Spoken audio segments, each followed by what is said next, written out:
নমস্কার আমার প্রিয় দর্শক বন্ধুদের। আজ আমার আলোচ্য বিষয় হলো 2025 সাল মিথুন রাশির জাতক জাতিকাদের কেমন যাবে। মিথুন রাশির জাতক জাতিকাদের এবছরটা ভালো খারাপ মিশিয়ে ব্যালেন্স ভাবে কাটবে। এদের ভবিষ্যৎ আমি ভালো দেখছি। 2, এদের কোনো পুরনো স্বপ্ন পূরণ হতে চলেছে এবছর। 3, এদের 2 চাকা বা 4 চাকার গাড়ি আস্তে চালাতে হবে।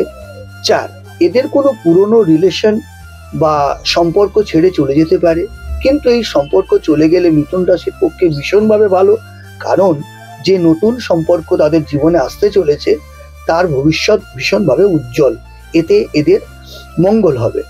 5, যদি এরা কাউকে কোনোভাবে টাকা ধার দিয়ে থাকে, সেই ধারের টাকা সে নিজে এসে ফেরত দেওয়ার সম্ভাবনা প্রবল। 6, এদের এবছর হাই এক্সপেকটেশন বা উচ্চাকাঙ্ক্ষা থাকবে এবং দাঁত ও নার্ভের সমস্যায় ভীষণভাবে ভোগার সম্ভাবনা দেখা যাচ্ছে।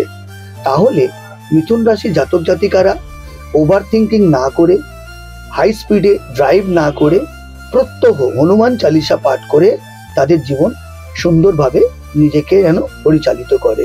জয় গুরু বামদেব, জয় মা তারা। ভালো থাকবেন সবাই।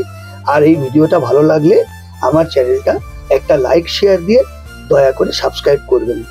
আবার দেখা হবে পরের ভিডিওতে। নমস্কার।